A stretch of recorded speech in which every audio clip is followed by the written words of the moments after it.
वो कहते हैं ना कि where there's a will there's a way, right? So if someone really wants to do something, they will find a way even if there are things that make it difficult to do. So अगर आप सही में यार इस बार CA foundation exams को पास करना चाहते हैं, अगर आप सही में अंदर से चाहते हैं सक्सेस पाना हमारे इस एग्जाम्स में, सो आप जरूर कोई ना कोई रास्ता जरूर ढूंढेंगे एंड इस काम पे लग जाएंगे, राइट? सो दोस्तों, इसके लिए ही आपको हेल्प करने के लिए मैं आज लेके आया हूं strategy for the last 30 days for CA foundation exams. In last 30 days में आपको किस प्रकार से पढ़ाई करनी चाहिए, किन टॉपिक्स को आपको ज्यादा इंपॉर्टेंस देना चाहिए, ये सारी चीजें हम आज आपको हमारे इस वीडियो में बताने वाले हैं। लेकिन सबसे पहले जो लोग मुझे नहीं जानते उनको बता दो कि I am Munish Bora, I am a chart accountant and मैं आप सबको सीए फाउंडेशन का इकोनॉमिक्स एंड बीसी के एंड आगे जाके सीए इंटर का financial management and economics for finance का सब्जेक्ट भी पढ़ाने वाला हूं। ठीक है, बढ़ते आगे, बात करते हैं last 30 days strategy for CA foundation. सबसे पहला टिप जो मैं आपको देना चाहता हूं वो ये है कि first cover all the important topics. Sir important topics कौन से हैं सब्जेक्ट वाइज, सर ये थोड़ा सा बता दीजिए। तो लीजिए यार, हम ये भी चीज आपके लिए लेके आए हैं, ये लीजिए। So CA foundation important topics to be completed first, है ना। मैं फिर से बता दूं, ये डिस्क्लेमर है, मैं ये नहीं बोल रहा कि सिर्फ इतना ही पढ़ना है, मैं ये नहीं बोल रहा कि इतना ही पढ़ना है, आपको जो है ये तो करना ही है, इसके बाद बाकी के टॉपिक्स करने हैं। सो पहले कौन से टॉपिक्स पे आपको फोकस करना चाहिए एंड किस सीक्वेंस में आपको करना चाहिए ये भी बताने वाला हूं, समझ रहे हो बात। सो बात करेंगे सबसे पहले पेपर नंबर 1 की principles and practices of accounting, इसमें बात करेंगे। सबसे पहले आपको कवर करना चाहिए average due date and account current, 10 mark का वेटेज है, थोड़ा सा फेली सिंपल ये चैप्टर्स है दोनों, तो आसानी से आपके कवर भी हो जाएंगे एंड इनमें मार्क्स भी आप काफी स्कोर कर सकते हैं, राइट। सो बढ़िया एकदम, है ना, छोटे से चैप्टर्स है, average due date and account current. Then आता है sale of goods on approval basis, around 5 mark का वेटेज है इसका। देन आप बैंक रिको कर सकते हैं, बैंक रिकंसिलिएशन, देन कंसाइनमेंट करें, then issue, re issue and forfeiture of shares, right. तो इसका भी अराउंड 15 मार्क्स का वेटेज है आपके एग्जाम्स के लिए। पहले इन टॉपिक्स को करें, उसके बाद एनपीओ वाला भी एक टॉपिक है।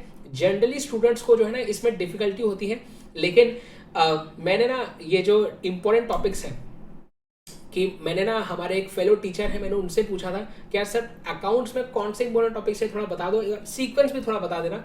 सो हमारे एक टीचर है बेटा सीएस दर्शन जैन सर, है ना। तो हमारे जो दर्शन जैन सर हैं उन्होंने हमें ये इंपॉर्टेंट टॉपिक्स के बारे में बताया है एंड मैं ना उनसे जब डिस्कस कर रहा था, मैंने बोला सर जनरली ना एनपीओ ना डिफिकल्ट लगता है, मैं भी जब पढ़ता था ना मुझे एनपीओ डिफिकल्ट लगता था। तो दर्शन सर ने मुझे बोला अरे सर मैं ऐसी ट्रिक से उसको पढ़ाता हूँ ना कि जिससे बच्चों को आसान लगता है, करेक्ट। सो मैं दर्शन सर की क्लासेस की लिंक्स जो होंगी वो है ना इस वीडियो के डिस्क्रिप्शन बॉक्स में डलवा दूंगा बहुत जल्द। सो उन्होंने ही मुझे हेल्प किया इस ये इंपॉर्टेंट टॉपिक्स बताने में, राइट। आगे बढ़ते हैं, पेपर 2 की अगर बात करें, business laws and business and correspondence and reporting, इसमें आपको सबसे पहले बीसीआर जो है बेटा वो आता है वैसे 40 मार्क्स का, लेकिन उसमें जो फर्स्ट 5 चैप्टर्स होते हैं ना उसका अराउंड 20 to 25 मार्क्स का वेटेज होता है, समझ रहे हो। तो पहले 5 चैप्टर्स को काफी अच्छे से कर ले। देन आप इंडियन कॉन्ट्रैक्ट एक्ट आपको करना चाहिए, 15 से 20 मार्क का वेटेज होगा इसका। जो इंडियन कॉन्ट्रैक्ट एक्ट है ना ये इसलिए भी करना जरूरी है क्योंकि सीए इंटर में वापस से ये एक्ट आपको पढ़ना रहता है, ठीक है ना। तो सीए फाउंडेशन में आपका बेस क्लियर होना बहुत जरूरी है, तो ये चैप्टर को जरूर करना है, स्किप नहीं करना है। फिर आप सेल ऑफ गुड्स एक्ट कर सकते हैं, है ना। कंपेरेटिवली थोड़ा सा छोटा चैप्टर है, थोड़ा सा छोटा एक्ट है एंड वेटेज भी अच्छा खासा है 10-12 मार्क का। एंड देन आप जो है इंडियन पार्टनरशिप एक्ट कर सकते हैं एंड देन रिमेनिंग।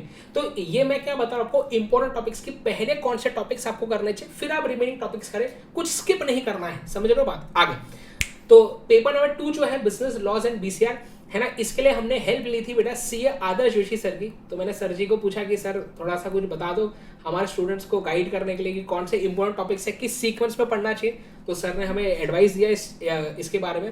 देन बात आती है paper number 3 business mathematics LR and statistics. अरे भाई साहब सर, है ना, सबसे ज्यादा दिक्कत तो इसी की है ना। तो इसमें जो है हमने सीए प्रणव पोपट सर, है ना, जो कि मेरे भाई जैसे है ना, तो मैंने इनसे मैंने मदद ली थी। मैंने बोला सर बता दो यार कुछ इंपॉर्टेंट टॉपिक्स एंड क्या सीक्वेंस होना चाहिए। तो इन्होंने बताया कि सर देखो स्टैटिस्टिक्स वाला जो पार्ट है ना उसमें statistical description of data and central tendency and dispersion, ये जो दोनों टॉपिक्स है अराउंड 20 मार्क के आते हैं एंड इससे स्टार्ट करना चाहिए बच्चों को, तो थोड़ा सा आसान भी पड़ेगा एंड जल्दी भी हो सकता है। देन बात आती है लॉजिकल रीजनिंग, यार ये तो मुझे भी बहुत पसंद है एलआर, है ना। थोड़ा सा क्या बताइए मतलब एलआर जो है ना थोड़ा सा कॉमन सेंस वाला भी है ना। सो एलआर का सबसे बढ़िया मुझे लगता है ये हमारे पेपर नंबर 3 में 20 मार्क का इसका वेटेज है। थोड़ा सा कॉमन सेंस इस पर लगाना जरूरी होता है बस, है ना, बाकी तो आसानी से इसके क्वेश्चन सॉल्व हो जाते हैं। सो आप ये दोनों टॉपिक्स के बाद आपको एलआर करना चाहिए। देन आप मैथमेटिक्स में एपीजीपी है ना, arithmetic progression and geometric progression, and then आप टाइम वैल्यू ऑफ मनी आपको करना चाहिए। अराउंड 10 से 15 मार्क का वेटेज है टाइम वैल्यू ऑफ मनी का। स्टूडेंट चलिए सोचते हैं कि इस टॉपिक को छोड़ देते हैं, लेकिन बेटा जो टाइम वैल्यू ऑफ मनी है ना, यही आपका थोड़ा सा बेसिक्स में काम आता है सीए इंटर में। तो इसलिए इस चैप्टर को प्लीज स्किप ना करें। अभी जो सीए फाउंडेशन के टीचर्स हैं ना, बहुत ही बेसिक्स से आपको पढ़ाते हैं, तो ये आपके बेसिक्स स्ट्रांग होना बहुत जरूरी होता है ना, इस चैप्टर में। सो ये चैप्टर्स पहले करें और फिर आप बाकी चैप्टर्स पे फोकस कर सकते हैं। बात अगर मैं करूं आपके साथ, है ना, पेपर नंबर 4 जो कि है ना मैं पढ़ाता हूं, है ना, जो कि मैं पढ़ाता हूं आपको, तो आप जो है हमारा paper number 4 economics and BCK में सबसे पहले बीसीके करें। उसमें आप BCK chapter 1, chapter 3, chapter 4 and chapter 5 है ना, स्टडी मटेरियल के हिसाब से बता रहा हूँ। चैप्टर नंबर 3 जो है ना, इसमें कंपनीज का डेटा वगैरह याद करना पड़ता है, इनकॉर्पोरेशन या हेडक्वार्टर्स। बच्चे जनरली इस चैप्टर को स्किप कर देते हैं, लेकिन मैंने इसके लिए बहुत ही जबरदस्त ट्रिक्स एंड समरी बनाई है। एक ना मैंने 2 आवर्स का वीडियो डाला है, बीसीके चैप्टर 3 का एक 2 आवर का वीडियो मैंने डाला है यूट्यूब पे, समझ रहे हो। वो 2 घंटे का वीडियो देख लेना, अरे मजा आ जाएगा आपको, बीसीके चैप्टर 3 याद हो जाएगा, समझ रहे हो बात, इतना खतरनाक। और जो इंपॉर्टेंट चीजें मैंने बताई है बस उतना ही करना है बीसीके चैप्टर 3 में, जो मैं उस वीडियो में बताया। सर आपके अगर फ्री वीडियोस देखने हो कहाँ से पता चलेंगे, तो हमारे एक लिंक है बेटा bit.ly/mvsir.unacademy। आप अगर इस लिंक को किसी भी ब्राउजर वगैरह पे अगर टाइप करेंगे, तो आप एक गूगल शीट हमारा ओपन होता है, जहाँ पे आपको हमारे सारे फ्री रिविजन है ना क्लासेस के सबके लिंक्स आपको एक जगह पे स्ट्रक्चर्ड वे में मिल जाते हैं, राइट। सो पहले इन चैप्टर्स पे फोकस करें, फिर आप बाकी चैप्टर कर सकते हैं। एंड देन इकोनॉमिक्स की अगर बात करूं, इसमें चैप्टर 1 और चैप्टर 5 है ना बेटा, इसका ही अराउंड 15 से 20 मार्क का वेटेज होता है, चैप्टर 1 और चैप्टर 5 का कंबाइंड। और एकदम चिल्टू चैप्टर है, एकदम ही चिल्टू, एकदम ही आसान चैप्टर है ना, चिल्टू मतलब आसान, इजी। सो चैप्टर 1 और चैप्टर 5 पहले करें, फिर चैप्टर 2 कर लेना। अब चैप्टर 2 जो है ना आपका theory of demand and supply, ये चैप्टर है इजी लेकिन थोड़ा सा लेंदी है, तो समय ज्यादा लगता है इसको करने में, लेकिन ये चैप्टर जो है इजी है। और अगर आप अच्छे से करेंगे, कॉन्सेप्ट्स आपके क्लियर करेंगे, तो आपके लिए बहुत बेहतर रहेगा। इसमें से भी काफी अच्छा वेटेज आता है आपके, क्या बताइए, एमसीक्यूज का। बाकी चैप्टर्स नहीं करने ऐसा नहीं बोल रहा हूं, मैंने बाकी चैप्टर्स के भी जबरदस्त revision videos, one shot videos YouTube पर डलवाए हैं। लिंक कहां मिलेंगे, इधर bit.ly/mvsir.unacademy, यहाँ पे सारे हमारे रिवीजन वीडियोस मिल जाएंगे। मैं ट्राई करूंगा मैथमेटिक्स के भी, जो हमारे प्रणव पोपट सर है ना, इनके वीडियोस की कुछ लिंक्स है ना मैं हमारे डिस्क्रिप्शन बॉक्स में डलवा दूंगा, ताकि आप मैथ्स के भी वीडियोस को देख सकते हैं। एंड अगर आपको बाकी वीडियोस की भी लिंक्स चाहिए तो जरूर कमेंट सेक्शन में मुझे बताना। एंड दोस्तों आप जो है ना हमसे हमारे इस टेलीग्राम चैनल पे आप जुड़ सकते हैं। इस क्यूआर कोड को आप स्कैन करें तो हमारे क्लासेस के जो भी अपडेट्स आपको वहां पे मिलते रहेंगे। सो जैसे मैंने आपको पहली टिप बताई कि सबसे पहले आपको इंपॉर्टेंट टॉपिक्स करने चाहिए, जो क्या है मैंने बता दिया, फिर आप रिमेनिंग टॉपिक्स पे फोकस कर सकते हैं। अब जब आप ये टॉपिक्स कर रहे हैं ना, तो पहले आपको इन टॉपिक्स के आईसीएएस स्टडी मटेरियल के सारे क्वेश्चन सॉल्व करने चाहिए। सबसे पहले स्टडी मटेरियल सॉल्व करना बहुत ही ज्यादा इंपॉर्टेंट है, ये तो बेयर मिनिमम है, इतना होना ही होना चाहिए, समझ रहे हो बात। हाँ, जब स्टडी मटेरियल सारे सब्जेक्ट्स की, सारे चैप्टर्स की हो जाती है, फिर आप आएंगे mock test papers, revision test papers and past year questions में। अब आपको जो है दोस्तों इसमें भी एक ट्रिक है, मतलब एक ट्रिक रादर टिप है मेरी, कि इसको आप डिसेंडिंग ऑर्डर में करें। मतलब जो लेटेस्ट वाली एमटीपी आरटीपी है ना, उसको पहले करें। मतलब जैसे दिसंबर 22 में जो मॉक टेस्ट पेपर आया है ना अभी, पहले ये करना, उसके बाद जून 22 का करना, उसके बाद दिसंबर 21 का, समझ रहे हो, उसके बाद है ना जुलाई 21 का, ऐसा। तो डिसेंडिंग ऑर्डर में करके जो लेटेस्ट वाला एमटीपी आरटीपी है ना, पहले वो करना, फिर पीछे पीछे पीछे पीछे जाना। सर कब तक करना चाहिए? वैसे तो मेरा एडवाइस ये होता है कि मई 2018 में आया था बेटा न्यू सिलेबस, सो तब से लेके अब तक जितने भी है सारे करने चाहिए मेरे हिसाब से। लेकिन अगर अभी समय कम है तो एटलीस्ट 3 से 4 अटेम्प्ट का आपको एमटीपी आरटीपी तो करना ही करना चाहिए, ये बेयर मिनिमम है। तो स्टडी मटेरियल के बाद एटलीस्ट 3-4 अटेम्प्ट का आपको करना है।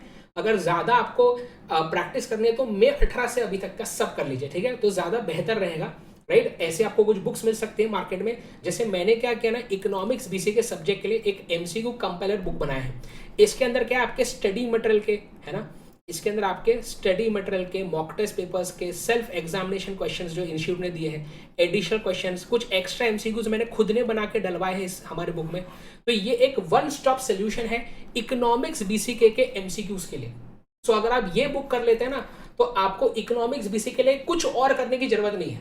हमारा रिवीजन वीडियो देखो और ये बुक से एमसीक्यू कर लो, बात खत्म।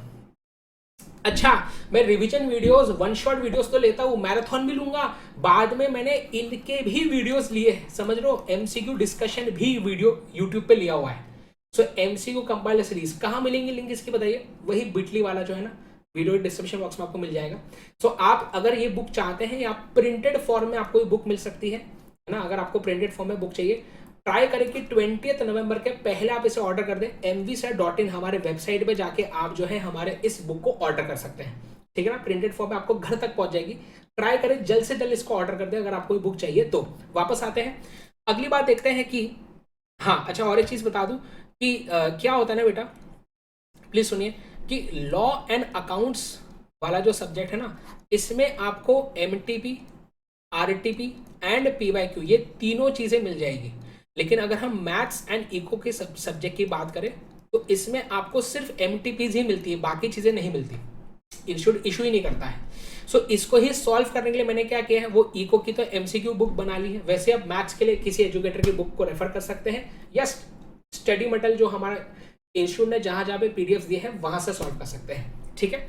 आगे नेक्स्ट बात आती है, अच्छा, और एक चीज, ये इकोनॉमिक्स में स्पेसिफिकली वो पीवाईक्यू के चक्कर में ना पड़े, जो हमने हमारे बुक में दिया है उतना मोर देन सफिशिएंट है, कुछ और करने की जरूरत नहीं है, ठीक है। आगे नेक्स्ट बात आती है, कुछ बच्चों को ना ऐसा आदत होता है, क्या आदत होती है कि वो क्या करेंगे ना, सिर्फ कॉन्सेप्ट्स को रीड करते जाएंगे या प्रोविजन को बस रीड करते जाएंगे, है ना। कुछ लोग क्या करते हैं, जैसे अगर आपको टॉपिक्स कवर करने हैं तो आप इसके लिए रिवीजन वीडियोस की मदद ले सकते हैं। ऑनलाइन बहुत सारे जबरदस्त एजुकेटर्स हैं हर सब्जेक्ट के, जैसे मैंने तो आपको बताया यहाँ पे नाम। आप अकाउंट्स के लिए दर्शन जैन सर, लॉ के लिए आदर्श जोशी सर, मैथ्स के लिए प्रणव पोपट सर, इकोनॉमिक्स बीसी के में हमारे वीडियोस देख सकते हैं।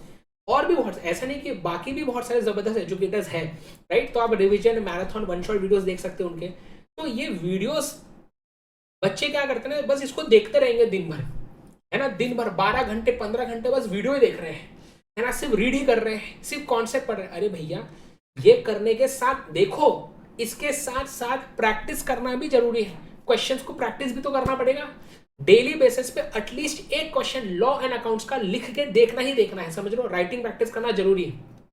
Solve 3 hours paper of each subject, ये लास्ट आपको बता रहा हूं, उसमें ध्यान देंगे कि अकाउंट्स और लॉ का पेपर ना, है ना, कभी कभार ऐसा होता है कि अकाउंट्स का पेपर ना थोड़ा सा लेंदी आता है, तो बच्चे को आता है, अरे क्वेश्चन जो दिया ना वो पेपर में, वो सॉल्व करना आता है, लेकिन समय नहीं बचा। लॉ में भी ऐसा कभी कभी होता है, तो ये चीज को पहले ही सॉल्व कर लो ना। क्यों एग्जाम होने के बाद हमें समझ, ये है ना, एग्जाम होने के बाद जब हमें ये चीज समझेगी तो कोई मतलब ही नहीं है। पहले ही समझ जाइए कि लॉ एंड अकाउंट्स के पेपर में ऐसा हो सकता है आपको समय कम पड़े, तो पहले ही राइटिंग प्रैक्टिस करना जरूरी है। एक काम करना है, जैसे ही आपका सिलेबस खत्म होता है, ट्राई करें 3 दिसंबर तक पूरा सिलेबस अच्छे से आपका हो जाए। फिर आप ना एटलीस्ट एक पेपर, हर सब्जेक्ट का एक पेपर आपको सॉल्व करना है। जैसे लॉ एंड अकाउंट्स का जो है ना पेपर, वो 2 PM to 5 है ना, 5 PM 3 घंटे का पेपर होता है। एक पेपर, कोई भी मॉक टेस्ट पेपर आप उठा सकते हैं यार, है ना। ये तो यार मतलब कितने सारे रिसोर्सेज हैं, कहीं से भी आपको एक कोई ना कोई पेपर मिल सकता है। आप इंस्टीट्यूट का ले सकते हैं, लेटेस्ट वाला मॉक टेस्ट पेपर, वो सॉल्व कर लेना। 2 से 5 बैठिए एक्चुअल में और सॉल्व करके देखिए कि सॉल्व हो पा रहा है, नहीं हो पा रहा है। जो 3 घंटे का समय है, इसमें कितना पेपर हो पा रहा है, तो आपको समझ में आएगा। आपकी खुद की एक स्ट्रेटेजी डेवलप होगी कि एग्जाम के समय पे भी कि मेरा कहाँ पे टाइम ज्यादा वेस्ट हो सकता है। तो आपको ये चीज है ना, पेपर सॉल्व करके ही समझेगी। मैं हर एक चीज आपको नहीं बता सकता, जब तक आप खुद वो चीज करने नहीं बैठेंगे ना, तब तक वो चीज आपको पता नहीं चलेगी कि कहाँ पे एग्जैक्टली गलती हो रही है। सो खुद पेपर जब सॉल्व करेंगे ना, तब आपको उसकी इंट्रिकसीज पता चलेंगी कि हमारे केस में मुझे क्या प्रॉब्लम है। समझ रहे हो बात क्या बोल रहा हूँ। तो लिख के देखना बहुत जरूरी है पेपर। एंड मैथ्स का भी एक हाथा पेपर को सॉल्व करे एटलीस्ट। इको में तो आपको टाइम मैनेजमेंट का कभी इश्यू नहीं होता है। इकोनॉमिक्स, मैथ्स और इको का पेपर वैसे 2 से 4 है ना, 2 घंटे का ही पेपर होता है, क्योंकि एमसीक्यू पेपर है, करेक्ट। तो इकोनॉमिक्स में तो आज तक मैंने नहीं देखा कि किसी बच्चे को टाइम का इश्यू हुआ। जनरली 1 आवर में पूरा इकोनॉमिक्स का पेपर खत्म हो जाता है ना, बच्चा सॉल्व कर लेता है 1 घंटे में आसानी से, है ना, फिर बाकी का बस टाइम पास होता है और क्या। तो जो है इकोनॉमिक्स का पेपर हो जाएगा आपका आसानी से, लेकिन बाकी सब्जेक्ट्स में आपको दिक्कत हो सकती है, तो उसका प्रैक्टिस प्लीज एटलीस्ट एक पेपर का प्रैक्टिस करें। एंड लास्ट चीज बता रहा हूँ यार, कि यार देखो लाइफ में कभी कभार ऐसे मौके आते हैं ना जब हमें सीरियस होना जरूरी है ना। अगर आप अभी भी ऐसा बोल रहे हैं कि सर मैं ना सर कल देखूंगा रिवीजन, कल करता हूँ सर चैप्टर, आज मन नहीं कर रहा सर, पता नहीं सर आज मन नहीं कर रहा है सर, आज मैं मूवी देखने चले जाता हूँ सर, आज मैं बाहर चला जाता हूँ सर, आज ना मुझे बस नींद आ रही है, आज मन नहीं कर रहा सर। अगर आप अभी भी ये हरकतें कर रहे हैं तो यार प्लीज़ समझ जाइए यार, है ना, आपके पेरेंट्स आपके लिए इतनी मेहनत कर रहे हैं इतने समय से, आपके टीचर्स हैं, जो भी आप टीचर से पढ़े होंगे, हर एक टीचर आपके लिए इतनी मेहनत किया होगा, उसने नोट्स बनाए होंगे, आपके रिविजन वीडियोस लिए हुए हैं, है ना, बहुत सारी चीज़ें हर एक जन आपके लिए कर रहे हैं। अब ये आपकी बारी है कि आप बाकियों के लिए क्या करते हैं। और वैसे भी आप जब पढ़ाई करेंगे इससे हमको तो कोई फायदा है नहीं वैसे, है ना, सबसे बड़ा फायदा तो आपको खुद को ही होगा, समझ रहे हो। ऑब्वियसली हमें तो खुशी होंगी, आपके पेरेंट्स को खुशी होंगी जब आप अच्छे मार्क्स स्कोर करेंगे, लेकिन सबसे ज़्यादा फायदा तो आपको ही होगा। लेकिन फिर भी हम सब चाहते कि आप मेहनत करें, समझ रहे हो बात। तो प्लीज़ यार ये इतनी सी बस ये एक चीज़ आपसे एक्सपेक्टेड है कि जो भी आपकी पढ़ाई है वो आप अच्छे से करें बस। तो प्लीज़ यार सीरियस हो जाइए, अभी इस समय पे टाइम पास मत करो यार, आखिरी 30 दिन बचे यार, है ना। प्लीज़ यार प्लीज़ पढ़ाई करो यार, प्लीज़ मेरी रिक्वेस्ट कि यार लग जाओ यार अभी, है ना।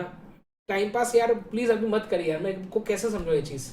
अगर आप अभी टाइम पास करेंगे ना फिर वापस से अगर फाउंडेशन क्लियर नहीं हो तो वापस से 6 महीने वेस्ट हो जाएंगे, है ना। तो यार अभी भी अगर आप समझ जाते हैं, अभी भी अगर आप सीरियस हो जाते हैं तो आप पास बिल्कुल हो सकते हैं, राइट। सो प्लीज़ यार लग जाइए, मैंने जो स्ट्रैटेजी बताई इसे फॉलो करें, आपको हेल्प हो सकती है। अगर आपको कोई बुक चाहिए तो आप इसको ऑर्डर कर सकते हैं mvisa.in से। एंड आपके जूनियर्स जो है ना, जो मई जून 23 में एग्जाम देने वाले हैं, इनके लिए हम यूट्यूब पे अनअकैडमी CA फाउंडेशन हमारा यूट्यूब चैनल है, यहाँ पे हम फ्री सेशंस कंडक्ट करने वाले हैं जो कि 14 नवंबर से स्टार्ट हो रहे हैं। सो ये लिंक्स है उसके, क्या बताइए, सॉरी ये टाइमिंग्स है हमारे, तो कौन से एजुकेटर्स कौन सा सब्जेक्ट पढ़ाएंगे एंड क्या टाइम पे होगा ये क्लास। तो मैं कल 7 बजे आऊँगा यहाँ पे पढ़ाने, पहला लेक्चर होगा इकोनॉमिक्स का। एंड साथ ही साथ जो है हम अनअकैडमी प्लस पे भी, अगर आप हमसे हमारे नोट्स वगैरह आपको चाहिए स्ट्रक्चर्ड वे में अगर आपको पढ़ना है तो आप अनअकैडमी प्लस का सब्सक्रिप्शन ले सकते हैं, मंजिल बैच ज्वाइन कर सकते हैं। अगेन MV सर कोड अगर आप यूज़ करेंगे तो आपको जो भी ऑफर्स है डिस्काउंट्स है सारे के सारे आपको मिल जाएंगे। सो आप जो हमारे टेलीग्राम चैनल को ज्वाइन करें सारे अपडेट्स के लिए। वेबसाइट हमारे जा सकते हैं, वेबसाइट पे ना आप हमारी बुक ऑर्डर कर सकते हैं। साथ ही साथ अभी कुछ और भी इंटरेस्टिंग चीज़ें हमारी वेबसाइट पे आने वाली हैं, सो स्टे ट्यून्ड, है ना, स्टे ट्यून्ड, कुछ अच्छी चीज़ें आने वाली और भी चीज़ें हमारे वेबसाइट पे। इंस्टा पे आप फॉलो कर सकते हैं, हमारे जो भी फ्री सेशंस है उसको आप इस लिंक पे जाके देख सकते हैं। ये लिंक मैं डिस्क्रिप्शन बॉक्स में भी दे दूंगा, तो बस आप क्लिक कर देंगे तो डायरेक्ट वो गूगल शीट ओपन हो जाएगी, उसमें CA फाउंडेशन टाइप में आपको हमारे सारे फ्री सेशंस मिल जाएंगे, ठीक है।